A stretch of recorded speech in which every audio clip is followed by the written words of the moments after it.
Mula sa simpleng design ideas hanggang sa pagiging isang creative business venture, patok ngayon ang print and design business para sa mga gustong kumita habang nagpapakita ng creativity. Panoorin po natin ito.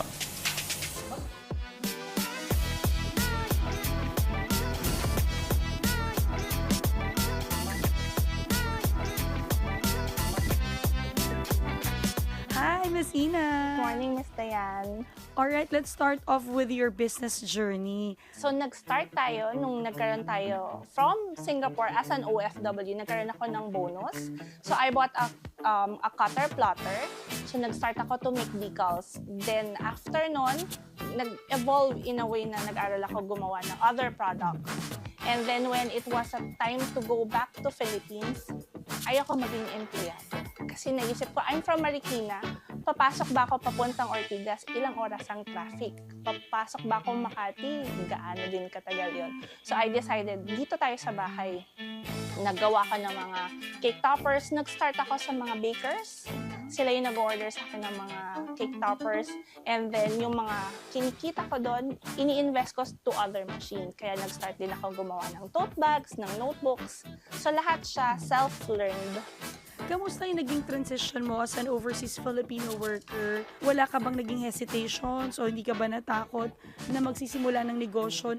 Ang pinaka kinatakutan ko is yung supply. Kasi syempre, doon sa Singapore, alam ko na kung saan ako bibili. Pero dito, it's a different ball game.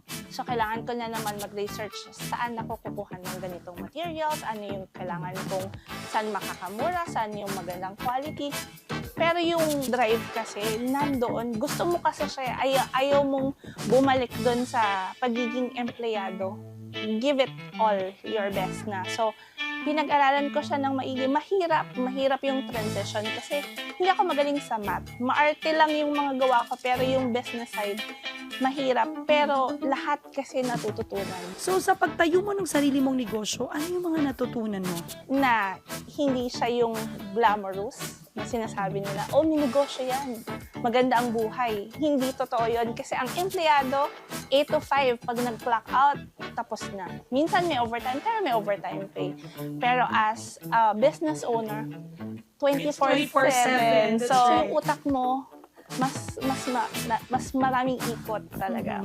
Mas nagtatrabaho. Yes. Ano bang mga kailangan tandaan ng mga kanegosyo natin dyan kung gusto din nila magtayo ng ganitong negosyo? Patience is the key. Huwag mong iisipin na naisip mo ngayon, magbo-boom siya agad. Hindi siya overnight. Lahat yan pinaghihirapan. Huwag mong iisipin na madadown ka. Kailangan push yourself up.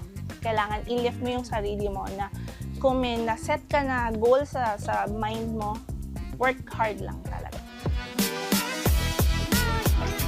Hindi ka napagod para sumuko. Kapag may sinimulan ka, dapat tapusin mo. Yan po ang mindset ng nakasama nating business owner na si Ina Marqueses. Sa susunod natin pagkikita mga kanegosyo, another business story at business tips na naman ang ibabahagi namin sa inyo. Kaya naman tara, negosyo tayo!